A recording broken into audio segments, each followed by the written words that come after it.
මගේ ප්‍රේමවන්ත සහෝදර සහෝදරියනි අද දවසේ ඔබ ඉතාමත්ම ආදරයෙන් පිළිගන්නවා විවිධ ජාතීන්ගේ හමුවට. ඔබ දන්නවා මේ කාලය ඉතාමත්ම විශේෂ කාලයක්. යේසුස් වහන්සේගේ උත්පත්තිය මුළු ලෝකෙම එකතු වෙලා සමරනවා.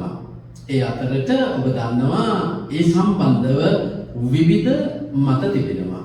මම මේ විවිධ මත සම්බන්ධව ඔබත් එක්ක කතා කරන්න යන්නේ නැහැ.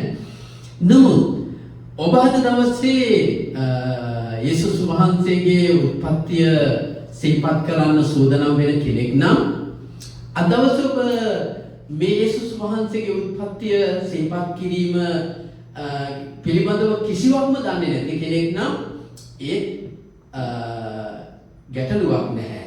අපි අද දවසේ ඔබට ආරාධනා කරනවා අපි සමග මේ ලෝකයේ කාටවත්ම විසඳන්න බැරි ප්‍රශ්නය එකම එක ප්‍රශ්නය දැවෙන ප්‍රශ්නය විසඳීම සඳහා ක්‍රිස්තුස් වහන්සේ මේ වගේ කාලයක මේ ලෝකයට ආවා.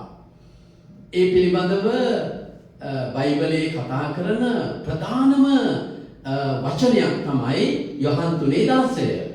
යොහන් 3:16 කියන්නේ මක්නිසාද දෙවියන් වහන්සේ සුවකීය ඒකජාතක පුත්‍රයාණන් දෙන තරම් ලෝකයාට ප්‍රේම කළසේක. ආමේන්.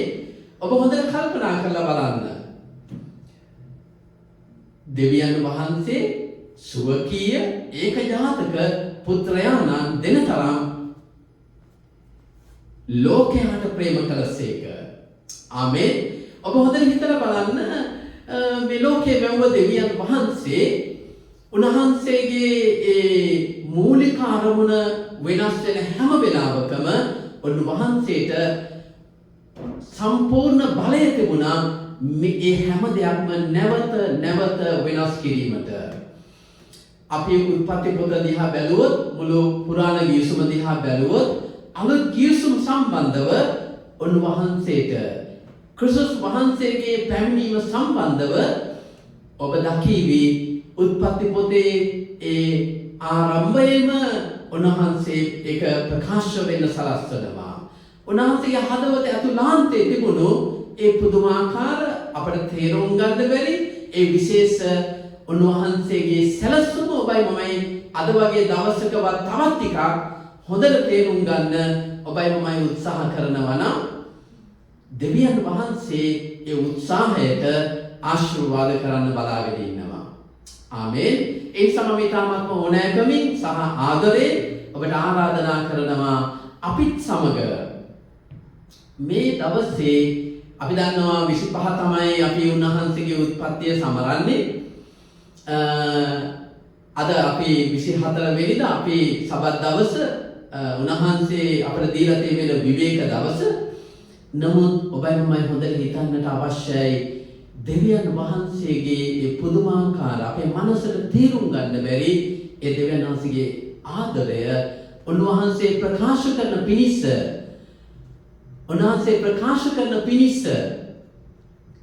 උන්වහන්සේට දෙන්න තිබුණ උතුම්ම ත්‍යාගය උන්වහන්සේගේ ඒකජාතක පුත්‍රයාණන්ව මේ ලෝකය උදෙසා ඔබ මම උදෙසා උන්වහන්සේව පූජා කරන පිණිස මේ ලෝකයට ඒ තෑග්ග දුන්න දවස නිසා තමයි අපි මේ වගේ කාලයක තෑගි දීම ගැන වැඩි උනන්දුවක් අපි විතරක් නෙවෙයි මුළු ලෝකයාම තෑගි දෙන උනන්දුවක් හදවතේ දරාගෙන ක්‍රියාත්මක වෙන්නේ. නමුත් ඇත්තම උන්වහන්සේගේ හදවත නම් මේ වගේ කාලයක විතරක් නොවේ උන්වහන්සේ බලාපොරොත්තු වෙන්නේ තෑගි බෙදා ගන්න එක. තෑගි දෙන එක.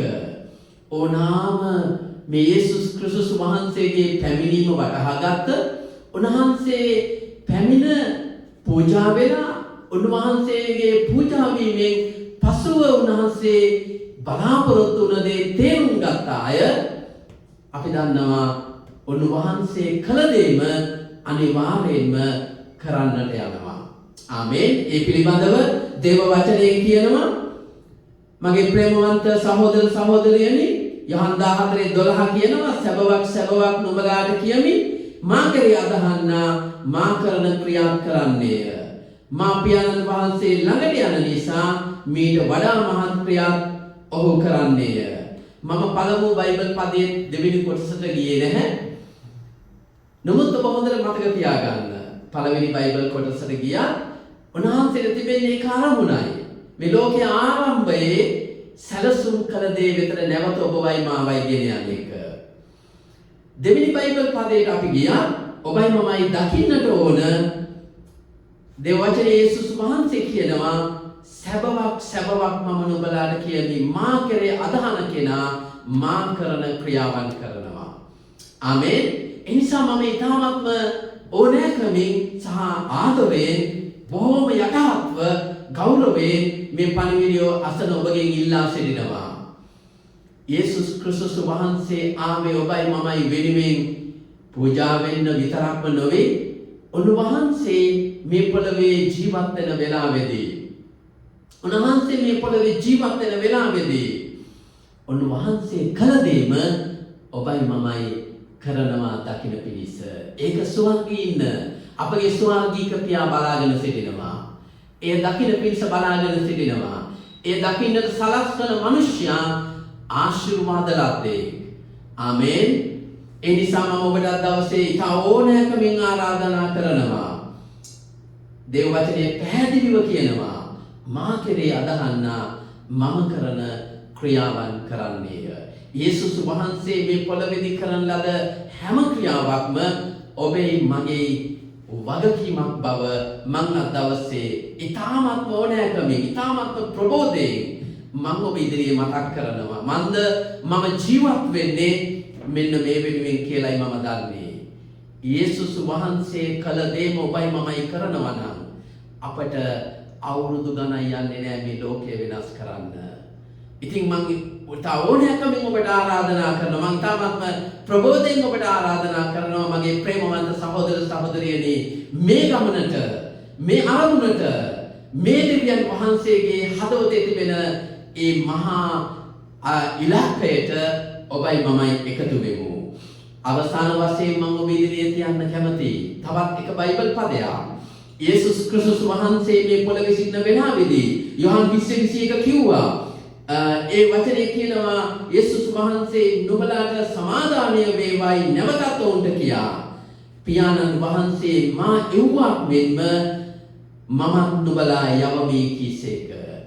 මගේ ප්‍රේමවන්ත සහෝදර සහෝදරියනි මේ ලෝකයේ මැව්ව දෙවියන් වහන්සේගේ විශ්මිත ආදරයට හසු වුණා වූ දරුවනේ ඒ ආදරේ තවමත් දන්නේ නැතුව ඒට අතුල් වෙන්නට නොහැකි වුණා වූ මේ පණිවිඩය අසන තවමත් දුක් වේදනා පීඩාවන් විඳින දෙවියන් වහන්සේගේ ඒ ආදරය ඒ පුදුම විශ්මිත ආදරය විවෘත කරලා තිබෙන ඒ ආදරය ලබන්නට අයිතිය තිබෙන දරුවනේ මම දවසේ ඔබට ආරාධනා කරනවා.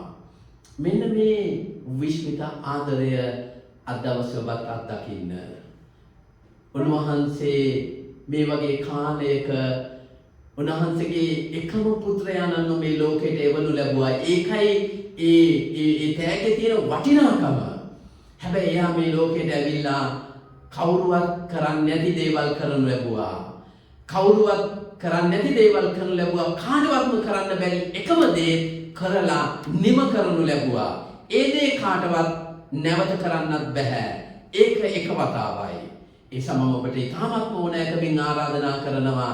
ඒ එක වතාවකින් නිම කළා වූ ඒ දෙවියන් වහන්සේගේ හදවතේ තිබුණු ඒ මහා විශ්මිත මනුෂ්‍යයා වෙනුවෙන් නිර්මාණය කළ ආදරණීය තෑග්ග මේ නත්තලේ සියලු තෑග් වලට වඩා උතුම් ඒ තෑග්ග ඔබ ඉතාමත්ම ඕනෑකමින් ප්‍රබෝධයෙන් උන්වහන්සේ ගාවට ඇවිල්ලා යේසුස් ක්‍රිස්තුස් වහන්සේව හොඳින් හඳුනන උන්වහන්සේ කළ දේ කරන උන්වහන්සේව මේ ලෝකෙට එව්වා වගේ යේසුස් වහන්සේ කිව්වා අපිවත් යවනවා කියලා ඒ යැවීමට ලක්ුණ තවත් කෙනෙකුගේ සමීපකම පදනම් කරගෙන ඔබත් මම ඔබට ආරාධනා කරනවා ඒ ආදරය ලබන්න.